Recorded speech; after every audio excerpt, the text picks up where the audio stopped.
Hello friends, स्वागत करता हूं आप लोग को अपने यूट्यूब चैनल विकास जीएस में। और मैं हूं विकास सर। तो चलिए आज हम लोग हिंदी का एक टॉपिक पढ़ेंगे।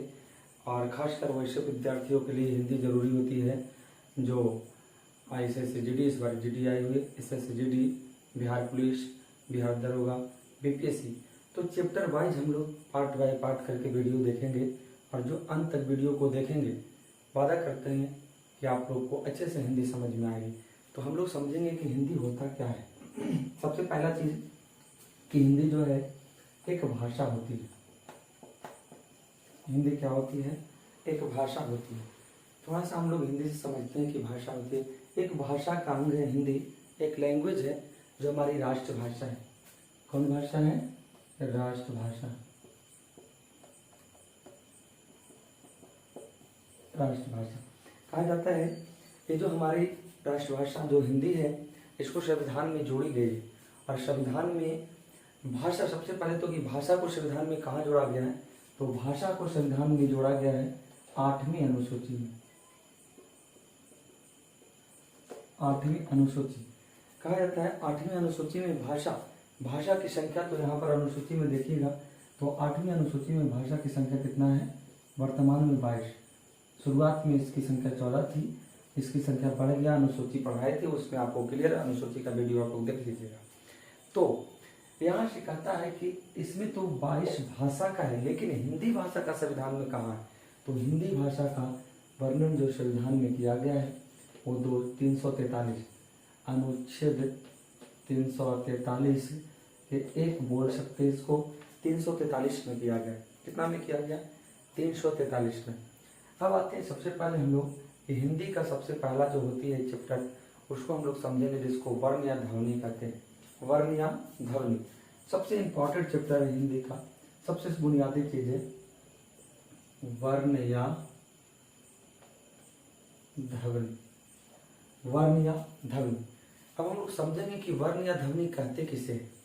तो हिंदी देखिए, एक एक चीज, एक एक पॉइंट को डिनोट करेंगे। एक एक पॉइंट अगर समझते हैं आप लोग तो बिल्कुल क्लियर होगी।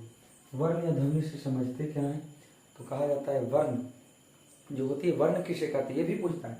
तो भाषा की जो सबसे छोटी इकाई होती है, भाषा की सबसे छोटी इकाई वर्ण या ध्वनि कहलाता है। लिख रहे भाषा की सबसे छोटी इकाई क्या कहलाती है? ध्वनि कहलाती है। जो हम लोग बोलते हैं उसमें सबसे छोटी जो इकाई होती है, भाषा की सबसे छोटी इकाई क्या होती है? ध्वनि होती है। यहाँ से थोड़ा सा समझिएगा कि भाषा में होता क्या क्या है। तो देखिए, भाषा की सबसे छोटी इकाई ध्वनि या वर्ण होती है। कहता है वर्णों के मेल से जो बनता है उसको हम लोग कहते हैं अक्षर। क्या कहते हैं? अक्षर कहते हैं। वर्णों के मेल से जो बनती है उसको अक्षर कहते हैं। अक्षरों के मेल से जो बनता है वो शब्द कहलाता है, या शब्द कहलाता है, या पद कहलाता है। शब्दों के मेल से जो बनता है उसको पदबंध बोलते हैं। पदबंध। पदबंध कहता है पदबंध के मेल से जो बनता है उपवाक कहलाता है। उपवाक।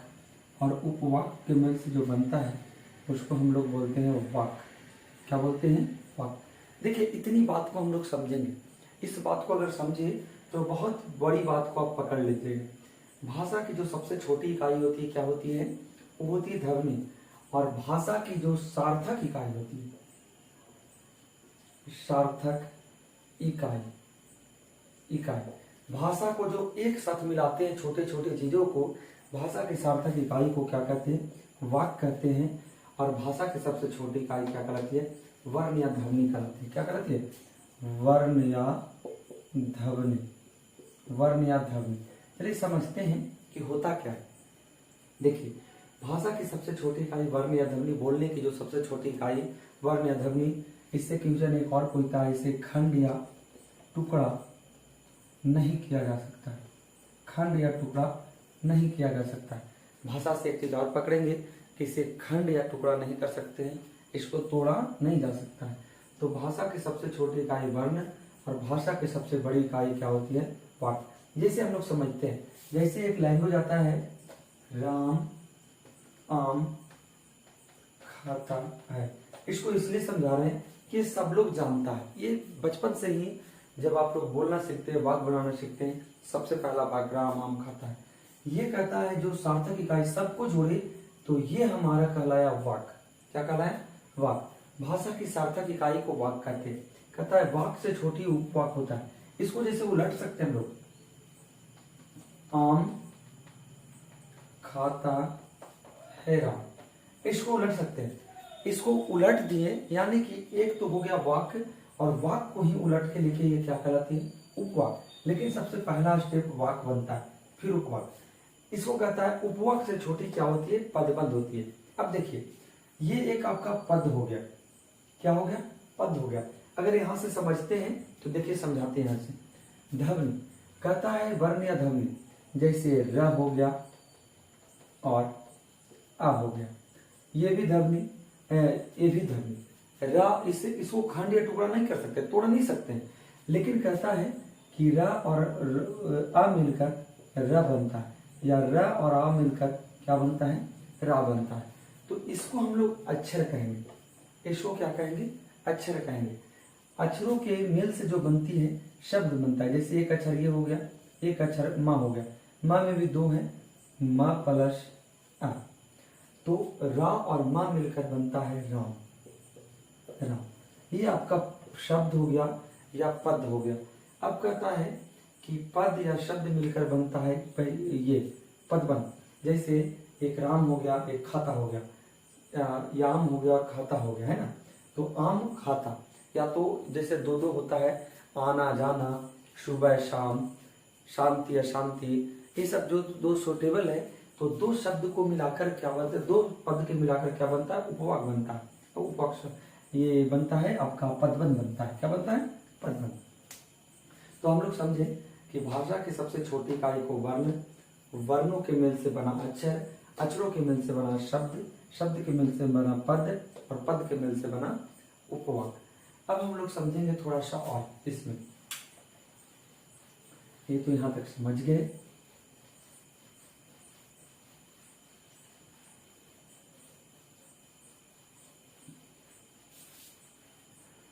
अब हम लोग समझते हैं, कहता है कि वर्ण से और क्या समझते हैं।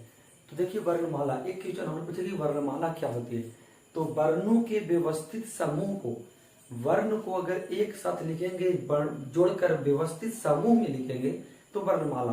वर्णों के व्यवस्थित समूह को वर्णमाला। देखिए लिखते हैं, ये क्वेश्चन पूछती है, वर्णों के व्यवस्थित समूह को वर्णमाला कहा जाता है। कोई पूछेगा वर्णमाला से क्या समझते हैं? वर्णों के व्यवस्थित समूह को वर्णमाला कहते हैं। अब कहा जाता है कि यहां से हम लोग को पढ़ना है क्या? वर्ण। अब कहता है कि वर्णों को हम लोग दो भागों में बांटकर पढ़ते हैं। कितने भागों में बांटकर? दो भागों में बांटकर।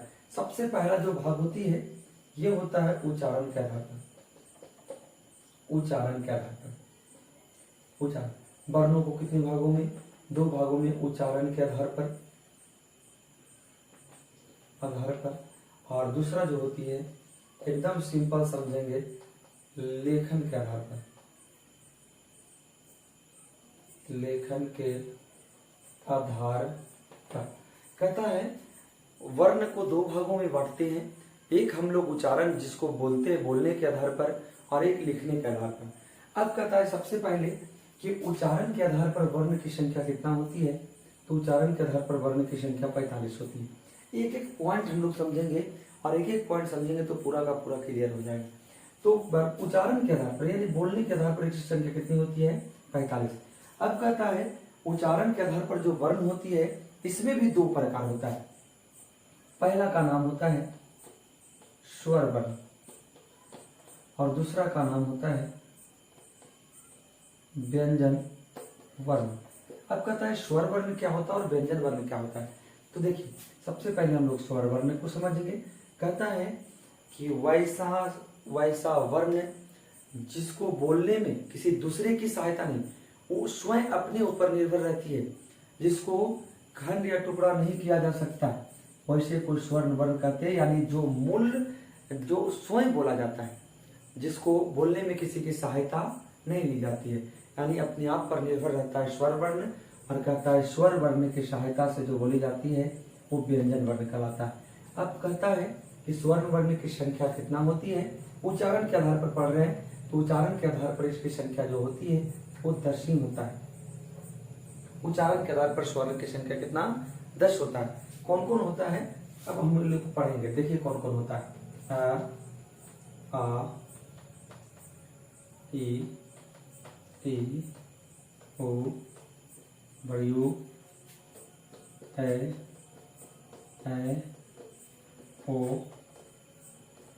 ओ।